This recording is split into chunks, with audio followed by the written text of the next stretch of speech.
بسم اللہ الرحمن الرحیم نحمدہ ونسلم علی رسولہ الکریم اما بعد۔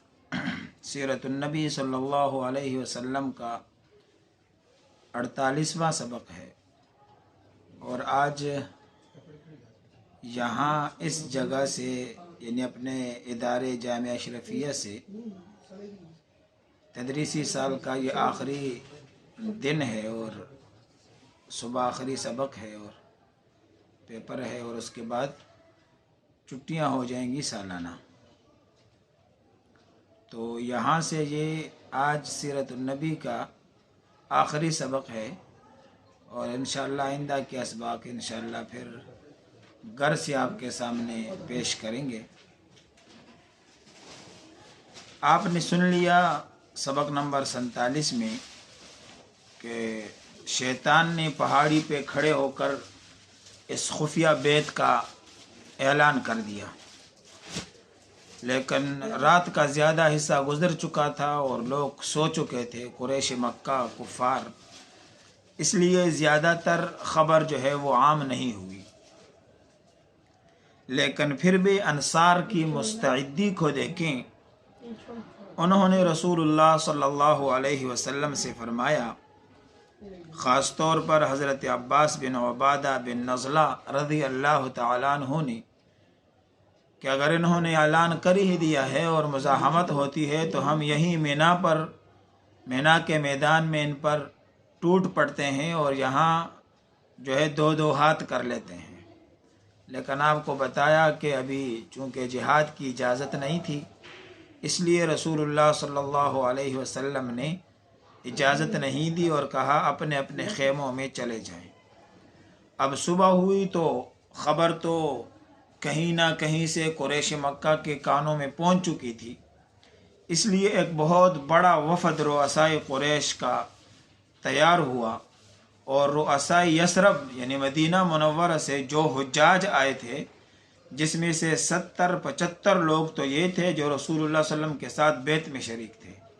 لیکن مدینہ منورہ سے ایسے بھی بہت بڑی تعداد لوگوں کی آئی تھی کہ جن کو معلوم نہیں تھا کہ ہمارے ساتھ ہی مدینہ منورہ سے جانے والے اس بات سے بے خبر ہیں کہ ہمارے ساتھ مسلمان بھی جا رہے ہیں۔ تو رسول اللہ صلی اللہ علیہ وسلم کے جو ساتھی ہیں، انہوں نے اس بات کو بہت زیادہ راز میں رکھا، اس لیے ان رؤساء کو جو یثرب سے آئے تھے ان کو بھی معلوم نہیں تھا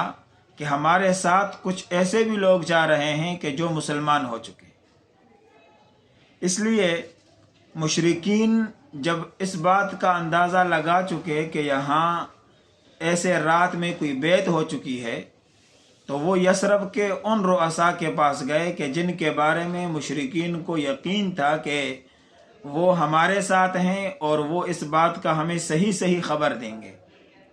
جب یہ ان کے پاس پہنچے تو انہوں نے اپنے زعم اور یقین کی بنیاد پر ان کو کہا کہ ایسے تو ہو ہی نہیں سکتا، جیسے کہ عبداللہ ابن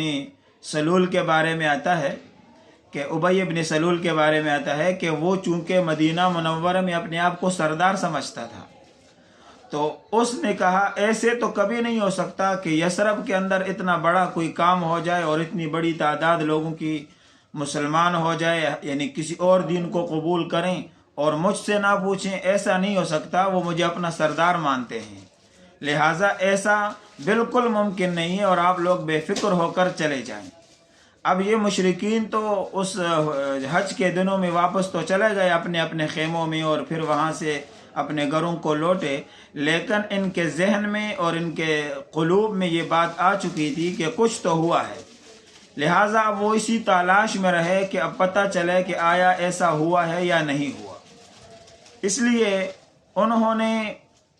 اس بات کی تلاش کے لیے باقاعدہ بندے مقرر کیے کہ وہ تحقیق کریں کہ آیا ایسے رات میں مینا کے اندر ہوا ہے یا نہیں ہوا۔ اور ادھر رسول اللہ صلی اللہ علیہ وسلم نے مسلمانوں کو جو بیت اور معاہدہ کیا تھا اس کے سارے دفعات سمجھا دیے تھے، اور انہی دنوں میں حج کے ایام مکمل ہوئے اور حجاج اپنے اپنے راستوں پر واپس پلٹے۔ اب جب حجاج راستوں پہ نکل چکے اور اپنے اپنے گھروں کی طرف لوٹ پڑے تو ان دنوں میں قریش مکہ کو یقین ہو گیا کہ یہاں مینا میں ایسا کوئی ہوا ہے کہ جس کی بنیاد پر مسلمانوں کے لیے ایک الگ ریاست کے طور پر لوگ تیار کیے جا رہے ہیں۔ اس لیے انہوں نے یثرب کے راستے پر اپنے بندوں کو روانہ کیا اور باقاعدہ طور پر سخت ہدایات دی کہ جو لوگ راستے میں پکڑے جائیں ان کو واپس مکہ المکرمہ لایا جائے۔ اب یہ قریش مکہ پیچھے پڑ گئے، لیکن باقی سارے قافلے ان سے بچ کر مدینہ منورہ چلے گئے۔ البتہ دو آدمی، ایک سعد بن عبادہ اور دوسرے منذر بن عمر، ان کو راستے میں دیکھ لیا۔ منذر بن عمر بھی چونکہ تیز رفتار سواری پر تھے، یہ بھی نکل گئے، اور سعد بن عبادہ رضی اللہ تعالیٰ عنہ کو یہ انہوں نے پکڑا اور ان کے ہاتھوں کو پیچھے باندھا کجاوے کے ساتھ، اور اسی سواری پر بٹھا کر مکہ مکرمہ واپس لائے اور راستے پر ان کو سزا دیتے رہے۔ لیکن چونکہ جب یہ مکہ مکرمہ پہنچے تو وہاں پر مطعم بن عدی اور حارث بن حرب بن امیہ، یہ دو جب تجارت کے لیے یثرب جاتے تھے تو ان کے ہاں ٹھہرتے تھے اور یہ ان کے مہمان نوازی کرتے تھے۔ تو انہوں نے دیکھا کہ ہمارا مدینہ منورہ یعنی یثرب کا میزبان پکڑ کر لائے ہیں یہ، تو انہوں نے سفارش کی اور ان کو آزاد کیا، اور وہ پھر بعد میں چلتے چلتے جو ساتھی راستے میں تھے ان کے ساتھ مل گئے، اور یوں یہ جو ہے قریش مکہ کے ظلم سے چھوٹ گئے اور اپنے ساتھیوں کے ساتھ مل کر مدینہ منورہ پہنچ گئے۔ یہ جو بیعت عقبہ تھی، اس کی وجہ سے مسلمانوں کے اندر ایک جان اور روح پیدا ہو گئی، اور یہ روح اور جان اس لیے پیدا ہوئی کہ یہاں پر یہ جو معاہدہ ہوا تھا یہ ایمان کی بنیاد پر ہوا تھا، یہ توکل علی اللہ کی بنیاد پر ہوا تھا، یہ ایمان بالرسالت کی وجہ سے ہوا تھا، اور یہ ایمان بالکتاب یعنی کتاب اللہ پر ایمان کی وجہ سے ہوا تھا۔ اس لیے اس جماعت کے دلوں سے ہر قسم کے ظلم و تشدد کا خوف نکل گیا تھا، اور یہ ہر حالت کا مقابلہ کرنے کے لیے تیار ہو گئے تھے، اور انہوں نے اپنے عمل سے اور اپنے استقامت سے ایسے نشانات اور آثار چھوڑے کہ رہتی دنیا تک اس کا مثال کوئی پیش نہیں کر سکتا۔ اور اس طرح یہ اسلام کا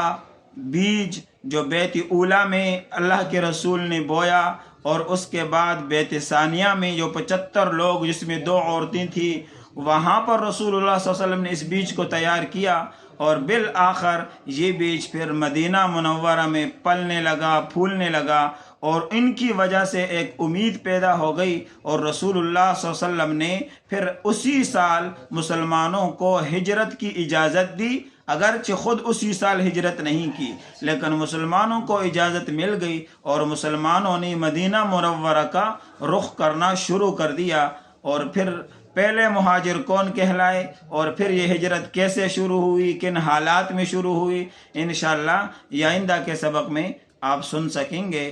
جو کچھ یہاں تک مکمل ہوا اس کو آگے پہنچانے میں آپ ہمارا معاون رہیں، اور انشاءاللہ جب تک یہ سلسلہ چلتا رہے گا تو اللہ رب العزت آپ کو بھی اس کا پورا اجر دیں گے۔ وآخر دعوانا ان الحمد للہ رب العالمین۔